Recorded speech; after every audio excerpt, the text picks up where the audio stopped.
And as you notice in the front there, there's somebody paying obeisances. You know that somebody paying obeisances? King Prataparudra. King Prataparudra commissioned an artist to make a painting of him with Lord Chaitanya's associates, Lord Chaitanya and his associates. So Gadadhar Pandit is reciting Bhagavatam. Lord Nityananda and Lord Chaitanya are hearing the Bhagavatam, and there's a Bengali version of this that has the names of everybody underneath them. But the Haridas Thakur is the one that's very unusual. He's standing, hanging his clothes to dry. And then Sarvabhauma Bhattacharya and Jagadananda Pandit and so many of the Lord Chaitanya's associates are illustrated here. And as you notice in the foreground, there's some water.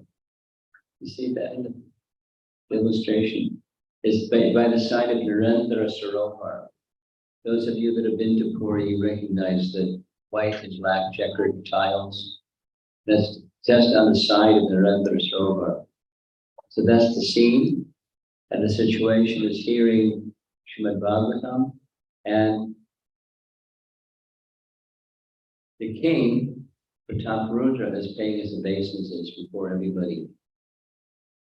I find it particularly interesting that he could have pictured himself in the midst of Kirtan in Jagannath Puri, but it's in the midst of hearing Srimad Bhagavatam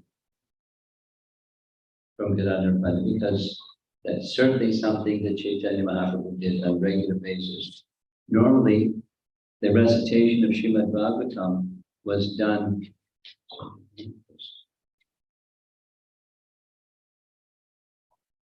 in front of the deity of Tota Gopinath. You know where is Tota Gopinath? Do you know who is Tota Gopinath? You heard? Do you know? You're panic stricken. You're not used to getting called on in the middle of the class. Gopinath is the name of the deity, and the deity of Tota Gopinath is in a tota, or a garden. It's an area far, kind of remote from the Jagannath temple, in a very quiet place, a serene place where there's trees and a nice garden. And so the deity was named Tota Gopinath.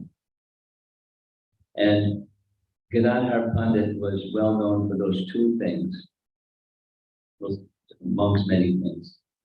But he recited Srimad Bhagavatam every day, because Chaitanya Mahaprabhu, after taking darshan of Lord Jagannath in the morning, he would take Mahaprasad to Haridas Thakur, and sometimes staying with Haridas Thakur or Sanatana Goswami, or sometimes Rupa Goswami, and he would visit Haridas Thakur regularly, bring him Mahaprasadam, have transcendental exchanges, and then go to hear Gadadhar Pandit recite Srimad Bhagavatam, something kind of like what we do in our temples, hearing Srimad Bhagavatam daily. And before hearing Srimad Bhagavatam from Gadadhar Pandit, he would see the deity of Gopinath. Now, the deity of Gopinath is a very attractive and powerful deity. And maybe you don't know this. No, you will know this. The deity of Gopinath was sitting because the deity was too tall for Gadadhar Pandit to reach. So he volunteered, he sat down. So sometimes you'll see photographs of the deity where the dress of the deity is pulled up, and you can see the deity of Gopinath is sitting. He's sitting because Gadadhar Pandit had a hard time reaching the garlands around his neck, so he sat down. Very personable deity. And it is said that in the right knee of the deity of Gopinath, there's a little mark, because it's that place where Chaitanya Mahaprabhu entered the body of the deity through his knee of the Gopinath deity. It's a very, very special deity, getting to receive the sound vibration of Gadadhar Pandit reciting Srimad Bhagavatam in the presence of Chaitanya Mahaprabhu and others who were in that assembly. As we know, our beloved founder Acharya was very enthusiastic to see books printed and to see the books distributed, and of course to have the books read and studied by his followers and the world.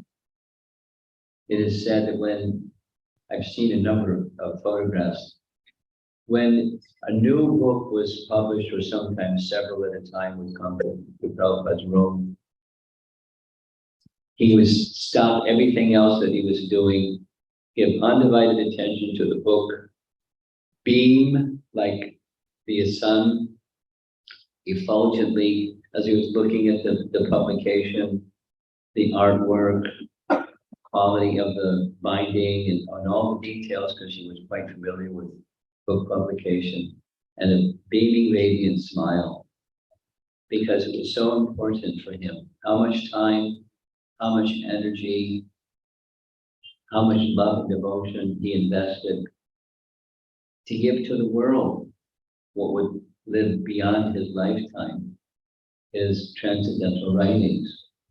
And because we just yesterday observed Bhadra Purnima, I'm sure many of you know, because I heard there were different gatherings here and there where the encouraging our members and friends and people to receive Srimad Bhagavatam in their home, because it means receiving Krishna in your home.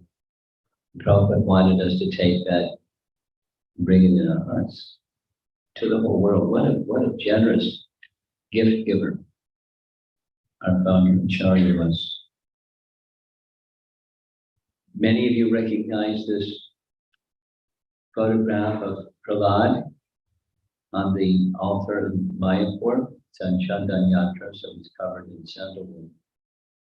Here's Srila Prabhupada's writing from the introduction to chapter 6 of Canto 7. By accepting the lotus feet of Prahlad Maharaj, who is in the Parampara succession, one will be able to understand the mode of spiritual life. In accepting this mode of activity, there is no need of material qualification. Now that's true for the whole of the bhakti process. It's also true for the gift of Srimad Bhagavatam and the gift of Prahlad Maharaj, because Prahlad Maharaj later, in the 10th chapter of Canto 7, says in one of his prayers to Lord Nrsimhadev that the Supreme Personality of Godhead sent me to this world to teach the way of pure devotional service. So the teachings of Prahlad are the teachings of pure devotional service. And to understand pure devotional service requires no material qualifications. If it doesn't require material qualifications, what does it require? It requires submission, sincerity, and a modest amount of faith, some preliminary faith at least. And that the messages of Srimad Bhagavatam are fact. They're narrations about the Supreme Lord and his pure devotees. Equally, hearing about both is purifying for the soul and the mind and the intelligence. So this is the way of pure devotional service. Here's beginning of chapter 5, Canto 7. Once upon a time, the king of the demons, Hiranyakashipu, took his son Prahlad on his lap and very affectionately inquired, "My dear son, please let me know what you think is the best of all subjects you have studied from your teachers." Now he was thinking Shanda and Amarka, but Prahlad wasn't thinking Shanda and Amarka, he was thinking Narada Muni. He's the best of teachers, and he has the best of subjects from the best of teachers. And this is a celebrated verse. So let's say it together. Tat sadhamanye suravarya dehinam sada samudvigna diyam sadhava idvad matam grinam antatopam padam katoya darivashayeka. That's a little insulting, but he sounds like a little insulting. The best of all things that he's learned is that people like you should just go to the forest. Tat sadhu manye sura asuravarya, in the category of asuras. He's the best of asuras. He didn't say dad or Pita. He said asuravarya. In the Sanskrit, there's the word samud vigna. Samud vigna means the world that we live in, where people are full of anxieties, isn't it? Depression, people are struggling like anything. Seems like it's really spiked a lot to deal with the anxieties of material existence. Now there's the modern material existence, but the material existence is full of anxiety, samudvigna. And asat grahat, Prabhupada is translated as the consciousness of I and mine.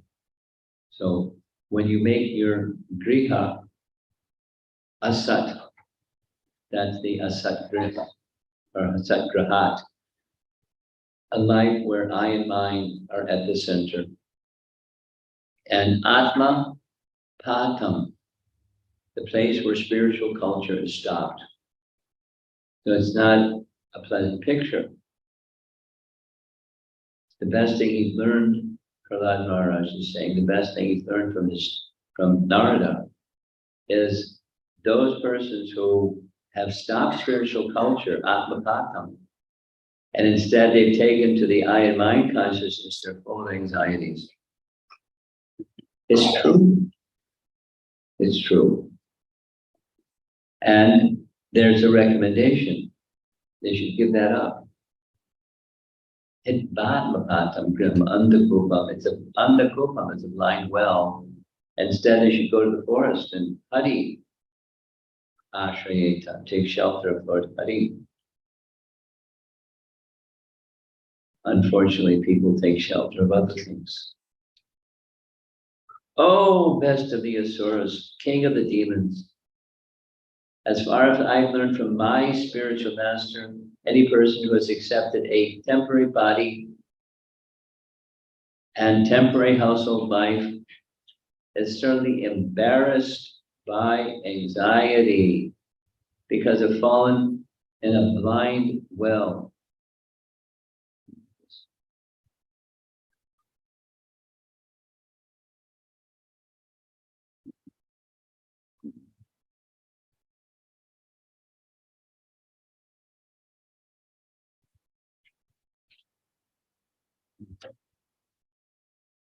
In a dark well, same thing, where there is no water but only suffering.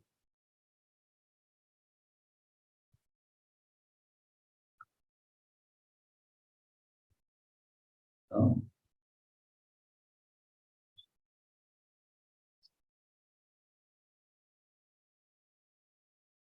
Do you know how I minimize this? Who's our technology? This bar is blocking. I can't read this text. How do I minimize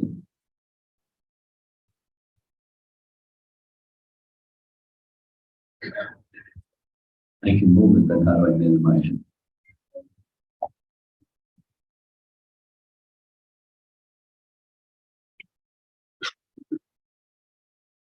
Can't. Oh, hi. Oh, great. Fantastic. One should give up this position and go to the forest. More clearly, one should go to Vrindavan, where only Krishna consciousness is prevalent, and should thus take shelter of the Supreme Personality of Godhead. Now, sometimes devotees have questions about how do I deal with my parents. This is one way. Your Prahlad Maharaja. Because, what's Radhikashipu going to say to this? Dad, oh best of the Asuras, I know you're full of anxieties, and you fall into this dark well of household life, and you're very attached. So I think what's best for you is go to Vrindavan. Take shelter of the Supreme Personality of Godhead. Well, that's Prahlad, because he doesn't mind the consequences of speaking the truth to a person that doesn't want to hear the truth. Hiranyakashipu, the king of demons, heard Prahlad's words, and he laughingly said, "Ah, this is the intelligence of children, spoiled by the words of the enemy." So right away, his consciousness of friend and enemy is taking front and center. Hiranyakashipu became very angry. He decided that the small boy had been polluted by some friend in school. Thus, he advised the teachers to take care of the boy so that he had not become a devotee. Strict order. There's Shanta and Amarka, sons of Shukracharya. So they took him back and they did their best, but he had no interest in their best. He didn't accept anything they had to say. And so they said, "How have you learned these instructions? How has your intelligence been spoiled in this way?" And then he had some choice things to say to them. Now, both Shanta and Amarka, although they're Brahmins, and Hiranyakashipu was the best of demons, they're in this consciousness of friend. You have I and mine, you have friend and enemy. There's in the I camp, and then if you're not in the I camp, you're in the enemy camp. Groupism.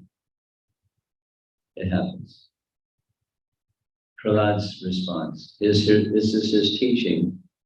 Then we offer my respectful obeisances unto the Supreme Personality of Godhead, whose external energy has created distinctions of my friend and my enemy by diluting the intelligence of men. Indeed, I am now experiencing this, although I previously heard of it from authoritative sources. He doesn't mention Narada's name yet, but that's the authoritative sources.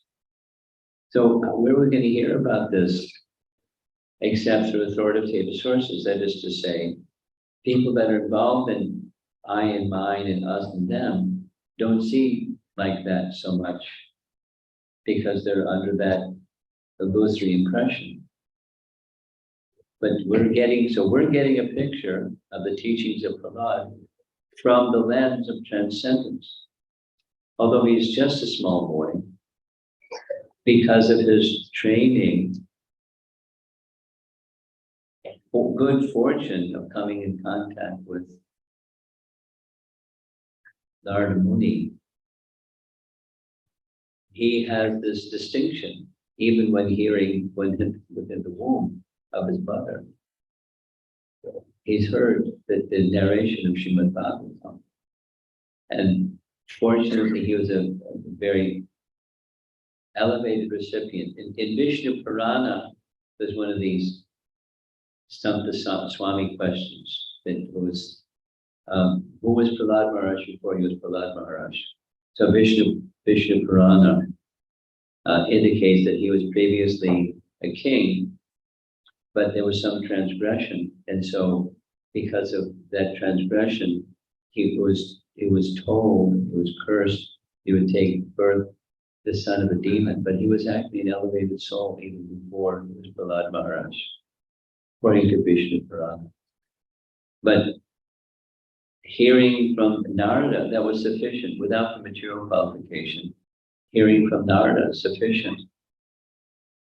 So, humble sage, this is one of the qualifications of a spiritualist. It's an elevated qualification. The Pandita Samadarshana person is an elevated person because even people that have knowledge, they don't actually see with equal vision all these different varieties of entities.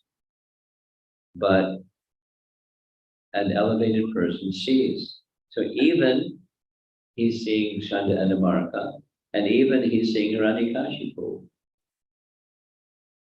He's recognizing the covering is what the covering is. And the spirit soul is what the spirit soul is, and they're distinct. Otherwise, how can you see with equal vision? Not easy to be a pandita, such a learned person. Every living entity, being part of the Supreme Lord, is meant to serve the Lord, just as every part of the body is meant to serve the whole body. So these are teachings embedded, not explicitly expressed, but embedded within the teachings of Prahlad, the way that he carried himself, and the way that he spoke to his classmates, that's coming later, and to his teachers, and to his father. He was always in that consciousness. Of course, addressing persons according to their position, but fearless.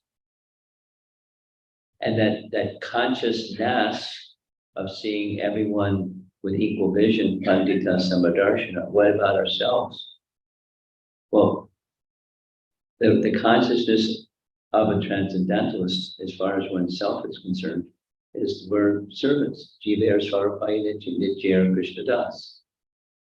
So if we're servants, then everyone else is the master. Yes? That's Prabhu. So and so Prabhu. Now, it's easy to use that kind of language, but not really mean it. We can say it with a kind of tone, Prabhu.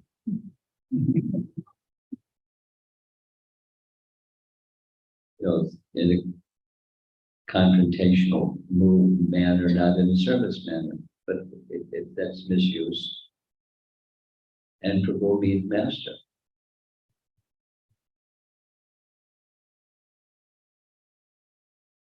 A devotee out of natural humility addresses others as Prabhu, and they always wants to learn from others and to be in service to others. Now, sometimes being in service to others is a challenge because they're unfriendly or they're, like in this case, they're harsh to Prahlad. Sometimes we have people around us that are like that. Sometimes even relatives or family members or somebody somewhere.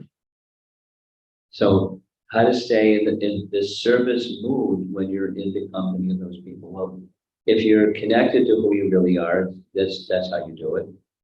And if you don't know who you are, it's cosmetic. It's sometimes and sometimes not. This little boy needs to go downstairs, or little girl, whoever it is. The talkative one back there? Could you do the needful and take the talkative one to a place where they can talk and be happy?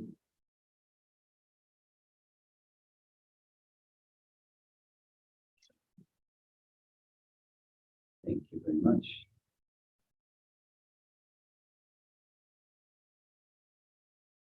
Now, the attempt here is to extract some of the essences from the teachings of Prahlad although he's junior, he's performing the function of a spiritual master, a spiritual teacher. And he's giving those teachings not in a condescending way, but in a very direct and honest way to his school teachers, because he accepts the one who is the true master, that's Narada, and he's just repeating what he's understood from his master, from Narada Muni. And so he's just speaking the truth. Now, how to speak the truth in such a way as not irritating to others.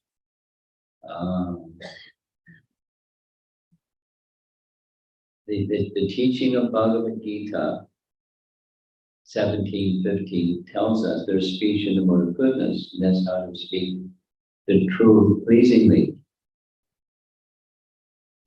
It's one thing to speak pleasingly, it's another thing to speak the truth, and it's a third thing to speak the truth pleasingly.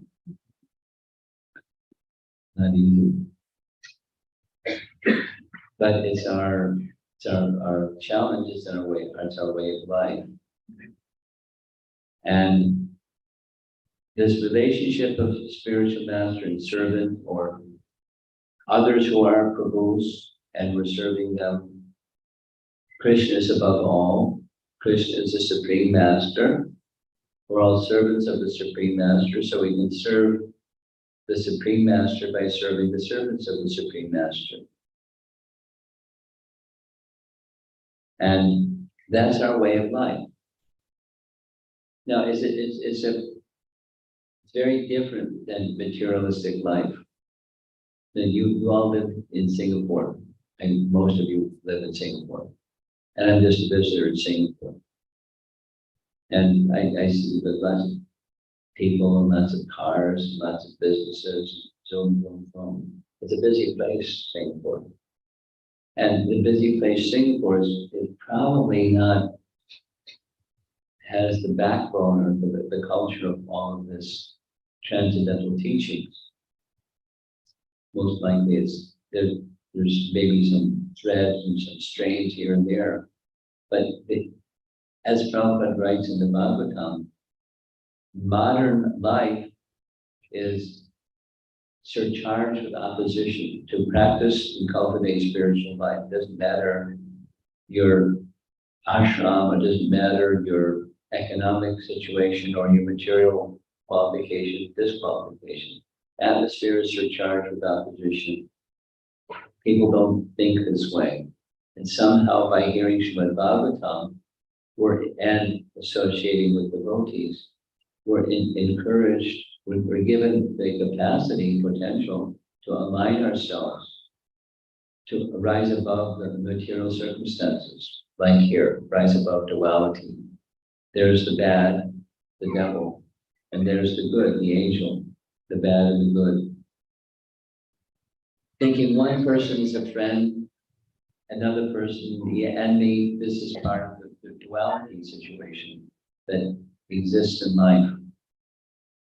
However, when the eternal reality of life is that we're eternally the servant, eternally we're servants, and all others are to be regarded by us as master, and to serve them, we're serving the Supreme because that's pleasing to the Supreme. That's the baseline position of a Vaishnava. Gopi Bhartu Kamala Yor Das Das Anu Das. Now, particularly, we want to serve the devotees of the Lord, Vaishnava Seva. At the same time, the potential is there, certainly is within our Gaudiya Vaishnava teachings, because all souls are part of Krishna meant for his service. All souls are eligible to become revived or restored in their service position. How do we do that? When the atmosphere is surcharged with opposition, people aren't lined up with a Vaishnava way of life. And even amongst the Vaishnavas, there's full alignment is not there yet. And we ourselves are not there yet. So there's some bumping, some conflicts that arise due to that. Nonetheless, the potency is there in sound vibration, and those that are aligning themselves to that sound vibration, that is sadhu sangha. Very important point.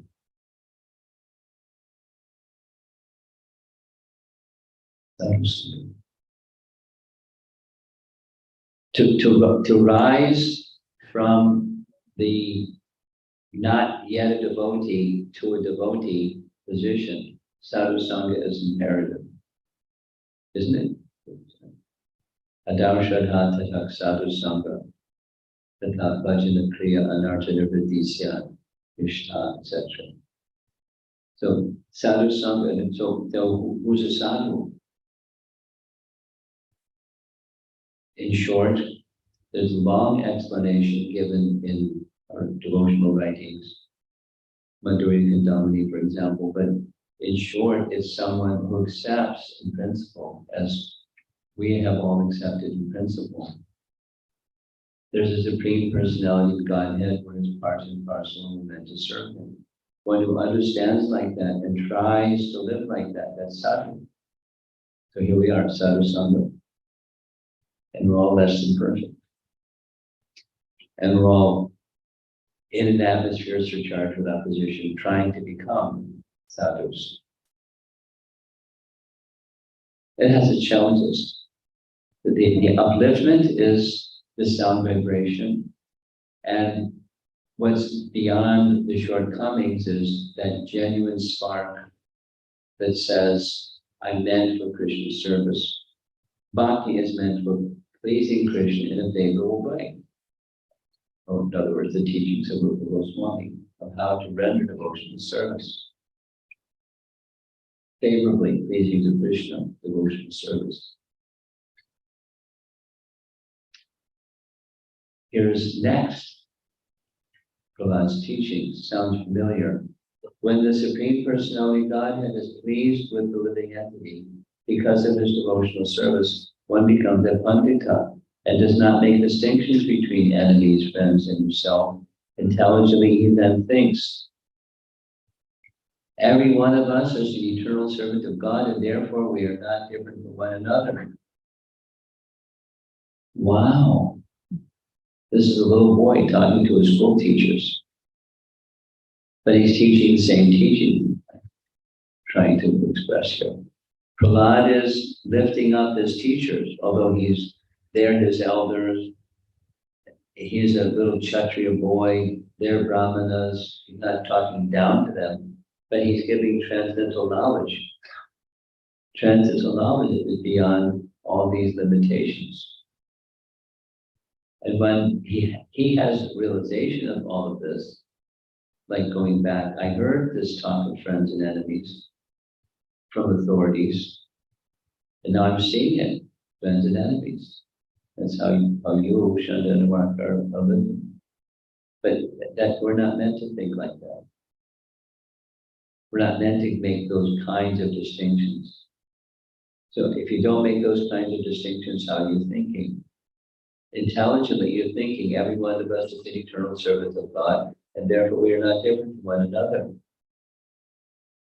This other is, again, the duality of friend and enemy.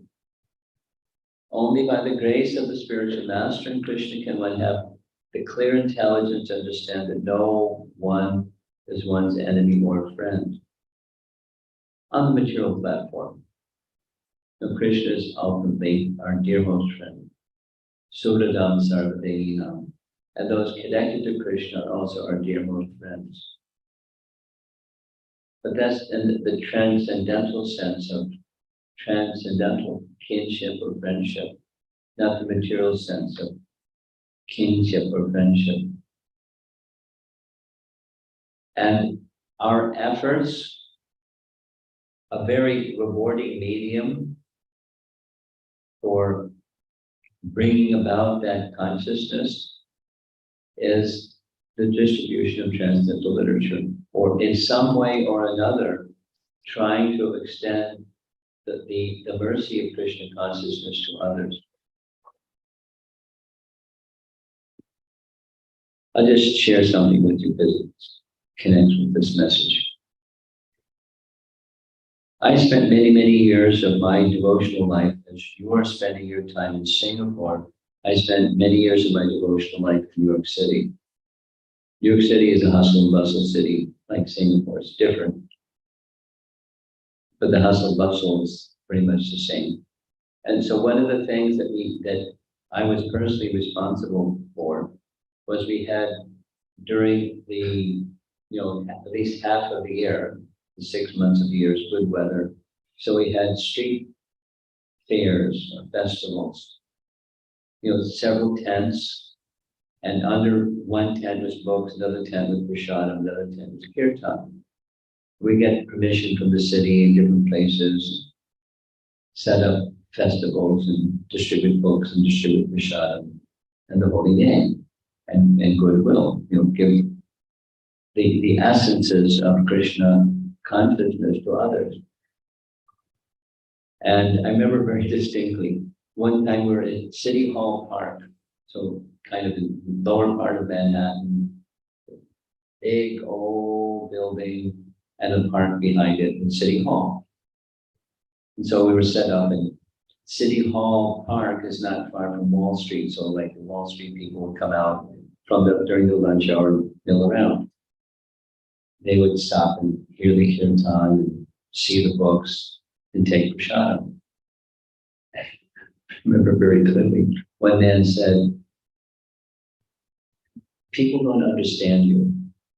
He said, kind of like big brother with little brother under his arm saying, "You people are good people, but people don't understand you. But one thing everybody likes is your prasadam, your food. You should do a lot of that. You'll get, the perception of you will change. Food's really good." And it didn't say our books aren't good, or the kirtan isn't good, or our character isn't good. It's just that people don't understand you. Everybody likes your food. So that's one way to enter into the hearts of people. Whatever enters into the hearts of people, as it's mentioned here, spreading Krishna consciousness. And then the essence of that spreading Krishna consciousness is for everybody. We're all parts of the same Supreme. Different backgrounds of cultures. I see a lot of it here in Singapore, different cultures, different nationalities, different differences. But everyone's eligible because everyone's part of the Supreme Lord and meant for his service. And if we can carry ourselves and conduct ourselves in that manner and carry that message inside and outside, it's powerful. Along with books and kirtan and our dear prasadam distribution. Very effective. So the same message expressed in a different verse of Bhagavad Gita, Ekat Vamana. A devotee should see the Supreme Personality Godhead to be situated in everyone's heart, and should also see every living entity as a eternal servant of the Supreme Lord. This vision is called Ekat Vam, or oneness. But some people see a different way. Not only this person is friend and that one's an enemy, but God is an enemy. If one thinks the Lord is an enemy, his intelligence, Pashu Buddhi, the intelligence of an animal. Interesting sign, huh? God, I need you. If one actually understands that every one of us is a servant of the Lord, where's the question of enemy and friend? Now, I'm dwelling on this because it came up immediately with Hiranyakashipu, and then it came up with his Brahmin teachers who are meant to, clear away this affinity for the personality of Godhead from Prahlad, so it wouldn't be polluted by God consciousness. See everything backwards. That's material thinking, and here's the spiritual thinking. One should be friendly for the service of the Lord. One should praise another's service to the Lord. One should not be proud of his own service. In transcendental competition, that's very nice. That who can please Krishna, but not in envy with another who is pleasing Krishna very nicely. Between servants, there's no enmity, because the principle is that the personality of God is to be pleased. So if someone is pleasing Krishna, just like this devotee was singing very nicely, and now checking out his phone very nicely.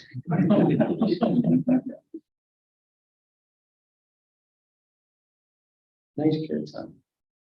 When I was walking from up the steps, I've been here before, but I was thinking, wow, they found a really nice kirtan sing.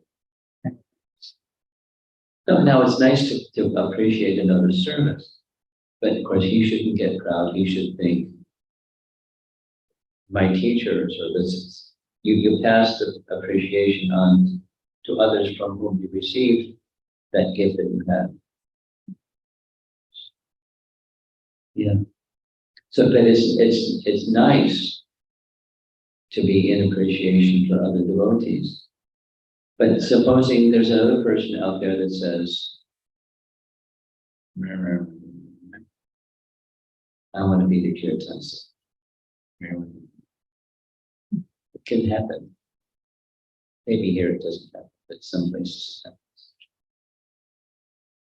So we shouldn't, the teaching of Prahlad is to not fall prey to them. And if somebody does fall prey to that, then they're an unhappy person. And even if they do become the kirtan singer because you got ill, you had to go out of town or something, they're not going to be satisfied, nor are they going to be able to satisfy others, nor are you going to be able to satisfy others as much as one who's in pure consciousness. That is our business, our life, our existence is to please the Supreme. This is Prahlad is, again, chapter 10.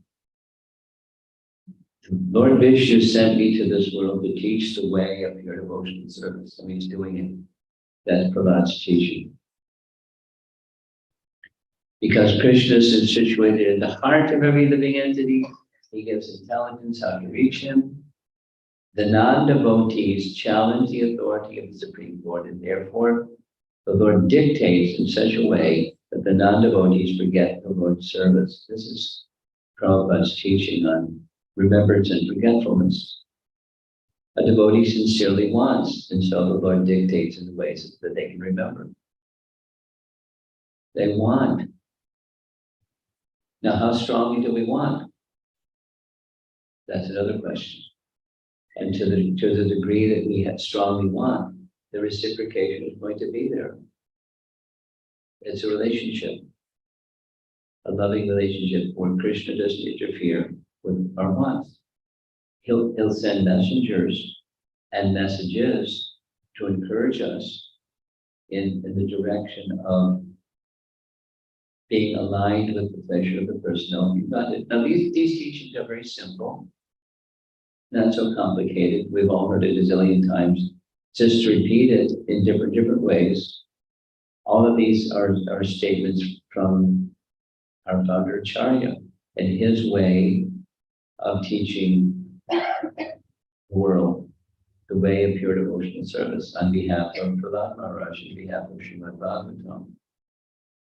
Everyone is actually a servant, not an enemy or friend. And everyone is working under different directions from the Lord, who directs every living entity according to his mentality. So it's nice. Now, as much as we can nourish the mentality of acting favorably for Krishna, we're a good instrument of Krishna. And as much as we get into the friend-enemy position, we're not going to be able to nourish that so nicely. So we want to become nice instruments of Krishna. And there's the end of this evening presentation.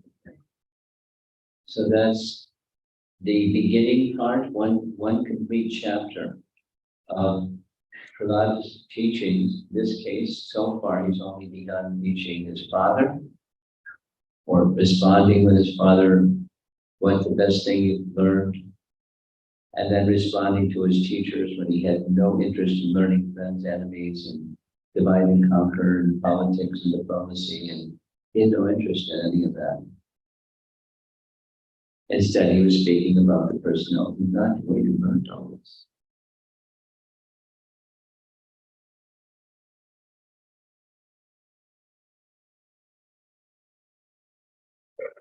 So that I was asked before coming here to Singapore to speak on this simple topic, the teachings of Prahlad. So I happen to like Prahlad Maharaja very much. I'll tell you this little personal. I can remember very clearly.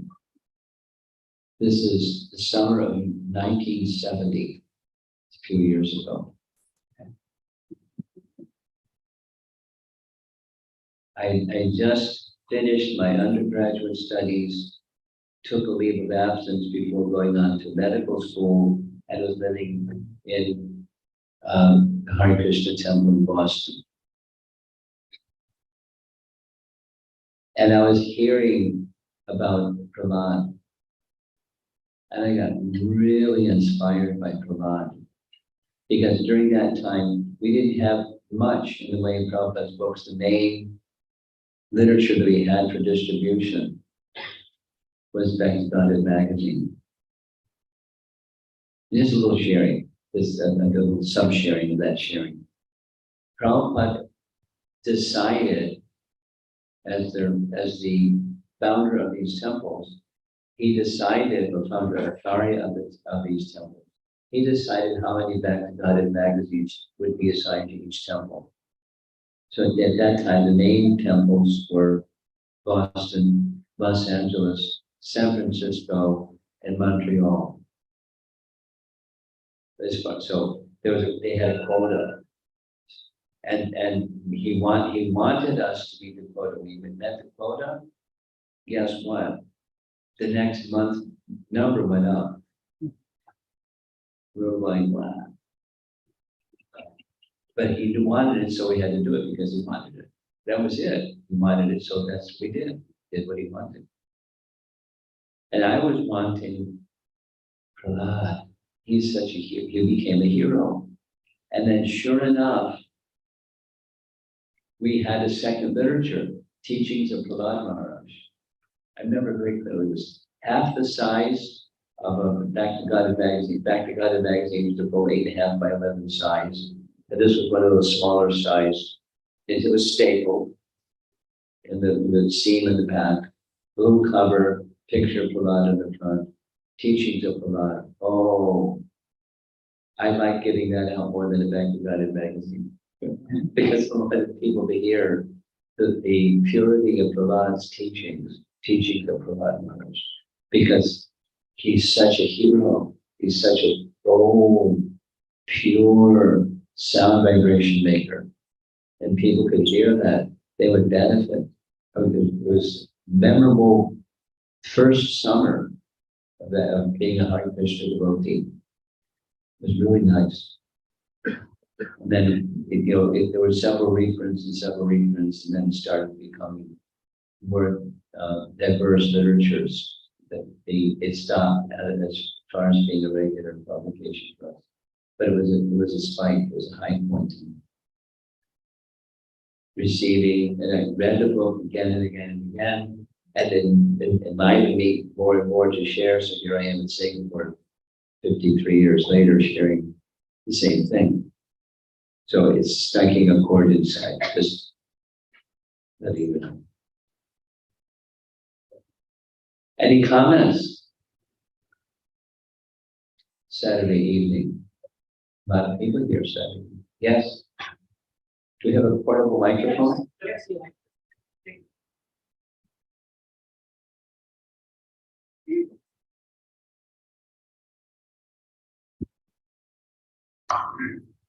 Thank you, Maharaj, for the insightful journey on the views of Prahlad Maharaj. Just one quick question. So, this journey you explained nicely how we are spiritual beings in the material world. Yeah. But the influences of the material environment around us, we are more influenced more than 75% of the time, and in different proportions, we are influenced by the material happenings around us. So, how do we ensure that the journey be rather more spiritual than more material? Because material influences sort of corrode our spiritual inclinations. Yeah. So, how do we take that? Well, that's the bad news. And here's the good news. The good news is Bhakti will protect you. Now, how strong is one's Bhakti? That's another thing. It's not just how much of the time, because you can spiritualize your time and spiritualize your space by Bhakti. Bhakti has a way of disinfecting or changing, influencing in a positive way. And collectively, this is one of my little insights from, very, very early in the Hare Krishna movement. What am I going to do, a little guy? Easily, Aesop's fables, easily broken. But in the bundle, not so easy to break. So by you and me and us keeping sadhu sangha, there's strength beyond your strength, and that strength can disinfect or have a positive influence on the world around us. Now, if the load's thick, big time. Is spiritual more powerful than material? Definitely. So how are we to protect ourselves is bhakti. So we strengthen our bhakti by our spiritual practices and by wholesome association with wholesome sadhus. And when you're thinking in terms of being a servant, not just close your eyes and imagine something, but that's who we are. We're servants. And if we connect that service instead of through the material energy that's surrounding us to servants of Krishna, even we're in the midst of material energy, that's a spiritual protection. And as that spiritual protection grows, the picture you painted was the dark one. It's more than 75% of our time is, it's influenced by, but then we don't become influenced by the material energy, we're influenced by the spiritual energy. That's that bhakti protection. That's our protection. So, the next question came last night. You're a sannyasi. Most of the rest of us are not sannyasis. And we deal with the material energy more than you do. So what do you recommend for us? It's the same principle.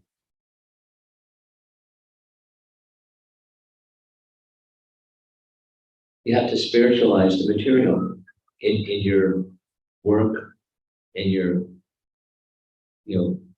family, wife and children, and relatives and people and associates and so on. You have to spiritualize all that. And is it easy? No. Is the potency there to do so? Yes. So we take shelter of that which is spiritual by sound vibration primarily. Kirtan, hearing, discussing, kathayatas shamam nityam tushanti charamatijam. Keeping the association of spiritually minded people that make spiritual vibrations that will give us the spiritual strength. Then we're protected. And we're in a positive sense infecting others spiritually or detoxing the atmosphere that's surrounding us. Just by the spiritual presence that you're carrying within you. It's slow and gradual, but that's the principle. And it works. That's the good news.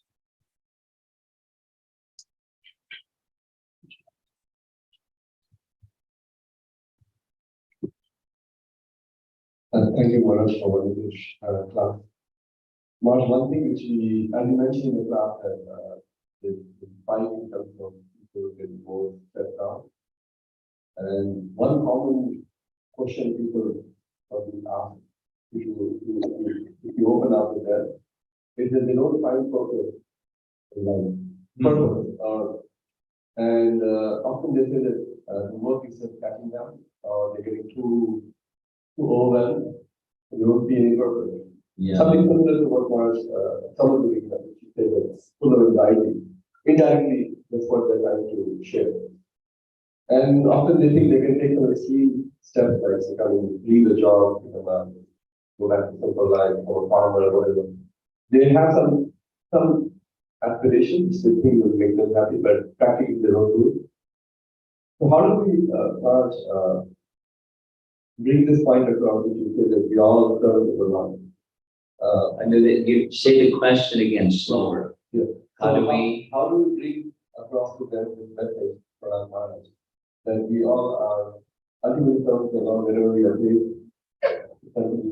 Well, purity is the force. That's how. Said negatively. If you're not pure, you're not going to be able to get the message across. And positively. Purity is the force. So we must know and be able to live the life of purity. What's the path of purity? And that gives you this, to some degree at least, you become a better instrument for conveying that message, because purity is the force. And then it has to be customized according to the person. You know, what they're passing through, what their background is, you know, the circumstances of their life. So you have to customize to a degree and empathize to a degree, but the reality is the reality. And if you speak the truth and the receiver's on instead of off, or if you're carrying bhakti, the receiver will come on a little bit. Something will get through.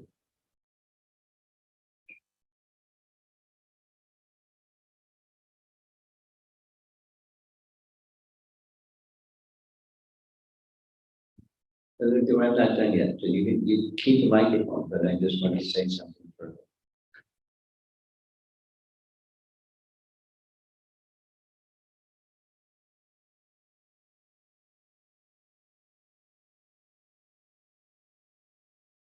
There's a current topic within ISKCON, and the needed topic is empathic communication.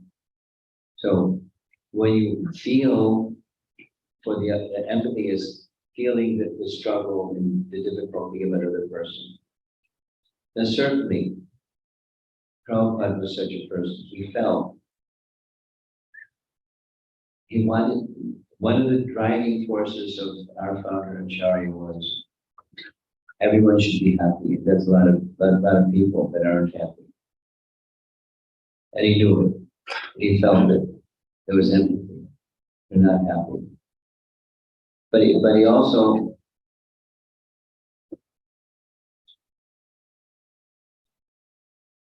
also had the medicine. And he also knew how to administer the medicine. Sometimes he would administer the medicine strongly.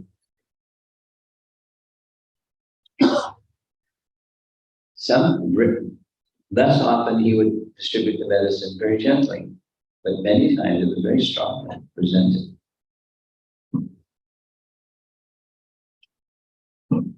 You have to be purity will enable you to receive the intelligence from Super Soul, how to say something strongly when it needs to be strongly said. You bang on the side of the head, if necessary, because shifting to something simple. That's not the solution. That's not what happiness is anyways. So what's real happiness? You know, a dose of reality is sometimes, even if it just runs right off them and goes into the, you know, the side of the road. You've done your duty, and later they'll remember what you said, at least a sincere person. They may not be able to act on it, but here's a person that's speaking something from realization that's very genuine and true.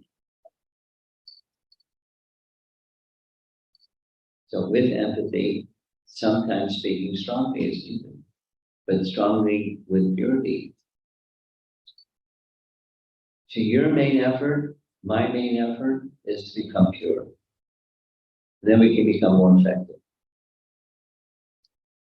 And have better discernment. What's the best application of the service position in relation to this person that's struggling? Intelligence is more likely to come to you when there's purity. I just want to be Krishna's servant and help this person who's Krishna's part and parcel. Reach him more quickly, more directly, suffer less. Because it's all unnecessary, it's all illusion. Pop the bubble sometimes, it's needed. Okay, other, yeah. Maharaj, Prahlad Maharaja was given two types of teaching. One very materialistic, very strong, pushing to accept that. But still he chose to accept the teachings of Narayana. But in this world we have different levels of teaching, Bhakti Yoga, different forms of Karma Yoga, Karma Yoga, and then atheism. But still people choose to follow certain aspects of philosophy or their spirituality. So what makes a jiva to decide or choose certain path? And if the jiva one day decides to choose a bhakti path, what makes that jiva to transition to that path? Now, I'm confused by the premise of your question. Let's go back to the premise of your question. Prahlad also was given. Sorry. Prahlad was given gobbledygook by his teachers, but he didn't buy into it. He just, it bounced. It wouldn't go in, it bounced. But because he had heard the real thing and he was clear what the real thing is, and so anything other than the real thing didn't go in. Now, is that the background of your premise of your question? Yes. So he chose to take up the real thing. Yeah. But when there is different types of teaching in this world, people choose to take the non-real thing. So what makes them be convinced, and when they are very convinced about, say, impersonalism or just pure atheism, they're very convinced that what they're practicing is correct one. Okay, your question is, when we come across people that don't buy into that, they may have this or that is with their own view. How do we deal with it? That's your question? Just trying to understand what makes a jiva so convinced about something. What makes a jiva do what? So convinced about, say, Oh, it's the mind. And, you know, the mind is the place where there's desire and convictions. You know, it's from Bhagavad Gita. Every living entity carries some conceptions of life, just like the air carries aroma. So your question is, why does the air carry aroma? It's just the nature of the air. When it passes over this place, it carries this aroma and that place. So the mind carries conceptions, and we have convictions and conceptions. Otherwise, there wouldn't be convictions. And the convictions are based upon the laws of nature and our experiences. So we read our experiences through the filter of the laws of nature, and that's it. Just like the air carries aromas. It's just that it's how the material energy works. So that's my answer to your question. It's how the material energy works. Behind it all, there's consciousness. And his question is, people don't know what the goal of life is. And your question is, people have a conviction in some idea, some ism, something. So when your premise is a little different than his premise. But it's okay. How does it happen that way? Because it's how material nature works. There's some people when they become uncertain and confused, and then their convictions kind of are soft and pliable. And some persons it's more firm and fixed. It's just how the show nature works. And there's our dear friend false ego that likes to think, I'm the smartest guy around.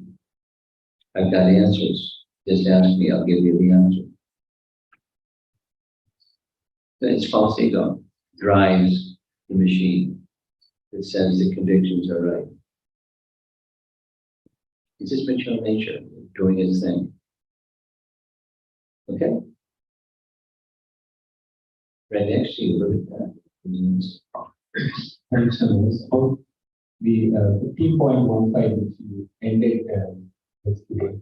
So Krishna says that that he gives the intelligence and the notice and knowledge and forgetfulness. But very good. So it seems like desire and so this to get the desire to advance, we need sadhusanga. To get the desire to advance In spiritual life. In spiritual life. So we need sadhusanga, as you mentioned, like sadhusanga is very important for us. Yes, yes. But at the same time, to take sadhusanga, we need the desire in the first place. So it seems like sometimes we You want to sit which comes first? that's one thing. But so sometimes we say, when Krishna wills, No, I no, will no. do it. No. Krishna's will, the sun is shining. Krishna's willing. And we're looking the other way. Or through the filter of the modes of nature. So Krishna is always willing. And we're doing something else.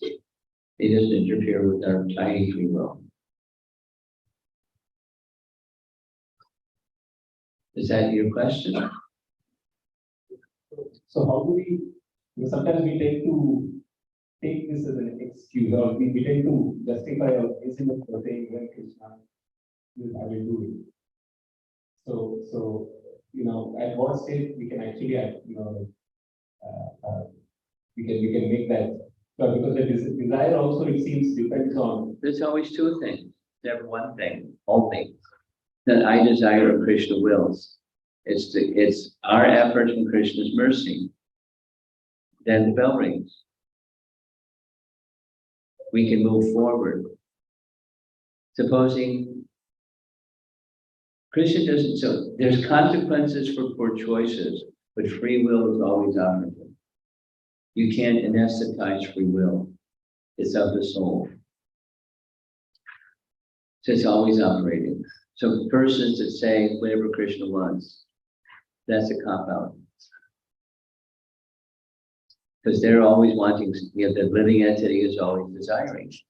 By nature, it's part of who we are. Free will is operative all the time.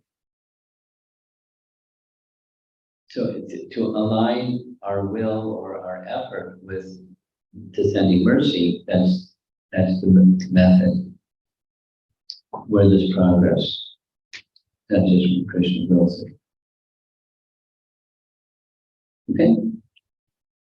Way in the back. Prahlad Maharaja is amazing. Because he heard Narada Muni when he was in the womb of Kayadu. Yeah. He has a good memory, huh? And Narada Muni's words are given in the Bhagavatam. Yeah. He spoke to it. So if we take those sections of the Bhagavatam and we read it when children are in the womb, does it have the same effect, Maharaj? Can we? Well, memory can be less or greater, but there's a spiritual effect for sure. There's an absolute, not relative, there's an absolute spiritual effect. However, having said that, consciousness may be more covered or less covered. So it's going to have impact more or less, but the spiritual impact, the spiritual potency is there absolutely.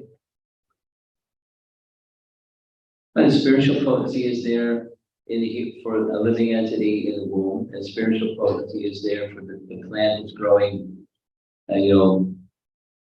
next to the woman who's pregnant who's hearing that spiritual sound. The soul that's within the plant is also getting absolute spiritual benefit. But how it registers is not going to be the same, because the degree of covered consciousness, so the degree of covering has a big factor in how it's going to manifest. Just like a person sitting in the room. We're in different stages of consciousness. We're humans. With developed consciousness, unlike the consciousness of a child in a womb. But even amongst us in the room, there's different stages of consciousness, and spiritual sound acts differently, corresponding to how much covered we are, or not, less covered. Go ahead. As a follow-on, Maharaj, you mentioned to the previous question, effort and mercy. Yes. The plant near the pregnant woman when we are speaking, and the child in the womb, the aspect of effort is not there. And you mentioned earlier that spiritual is greater, much greater than material. So the aspect of covering of the consciousness by material energy will be overcome by the reading of those sections. Well, to make that, let's step back. And the effort and mercy is for achieving perfection. But supposing one isn't making much effort, is there an impact in the hearing? Yes. So that's that question. Is it possible that through Agyata Sakriti, just hearing and hearing and hearing and hearing and hearing, gradually some willing starts to awaken, I want to do something?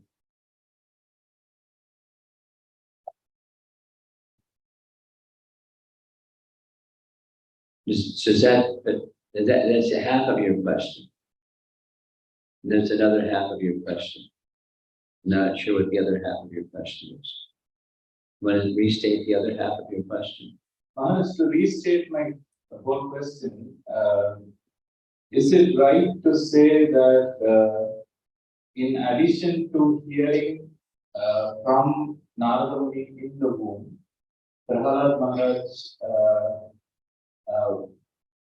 attained pure bhakti by some aspect of his effort? Because it seemed he was in the womb when he seems to have perfected himself. So where is the aspect of effort, Maharaj, in that?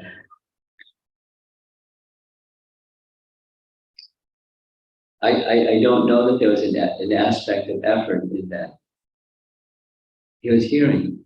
No, we don't hear. There's nothing that I'm aware of that says he started doing kirtan and dancing in the womb. Saying, wow, this is fantastic. More. Then they ask, we don't know, but I'm unaware of any effort from his side. The only thing I mentioned purposefully was in his previous life there was some punya. So it wasn't simply a blank slate. It was some punya. There was some spiritual merit existing already. But not specifically your question, what was the effort that he made? He didn't, there's no information in the Bhagavatam or other parts of the Vedas that I'm aware of to indicate he made some effort, trying to be responsive to your question. So the answer is I don't know. I'm unaware of any effort he made. But he received a lot. And something that assisted him was his previous life.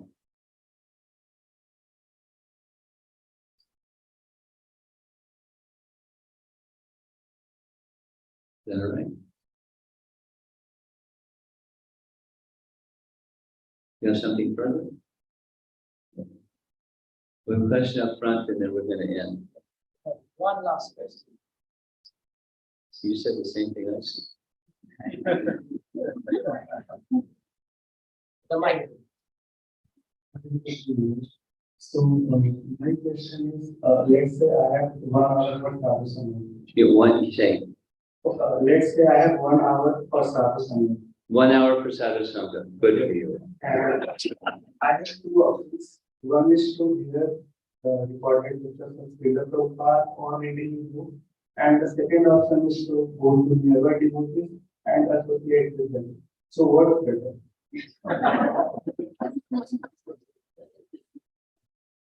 It sounded a trick question.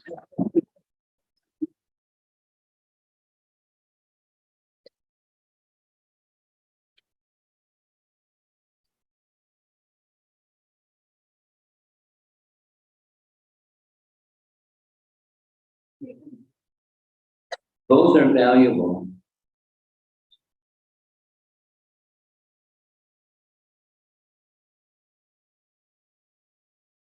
Both are needed. So you should do some of both.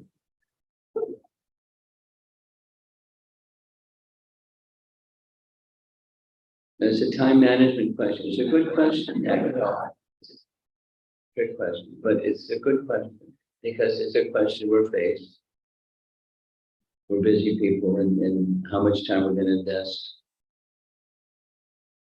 in which activities.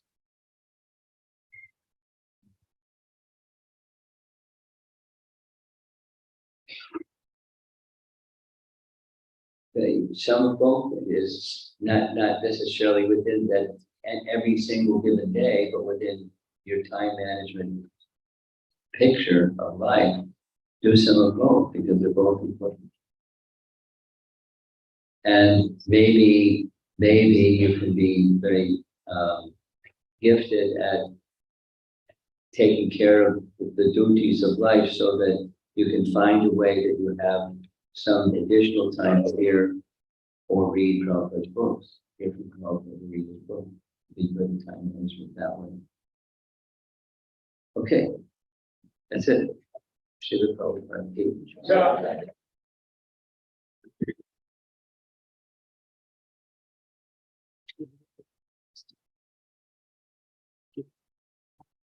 Whatever you want. I'm your servant. Maharaj, Prahlad Maharaj in the womb of Kayatu, listening to Narad Muni's words, how did he know he was listening to spiritual knowledge? He had a good memory. How did he know that he heard? How did he know that he was listening to the absolute truth? Oh, because he was listening to the absolute truth. That's how. He had the ability, he had the discerning capacity to know the difference between hearing from hearing from Shukra, the Shanda and Amarka, his teachers, and hearing from Narada Muni. There's a qualitative difference in that sound vibration. And he had the discerning capacity. What's the discerning capacity? It's intelligence. What's intelligence? To distinguish this thing from that thing. So what does Krishna say in Bhagavad Gita? Where does intelligence come from? Where does intelligence come from? Super soul, right? Yeah. So he had that super soul connection. And so he was able to distinguish, this is true. Super soul gave him that intelligence. How about you? How do you know if someone's giving a talk on something, is it the absolute truth or mumbo jumbo? How do you decide? I'm asking you. Huh?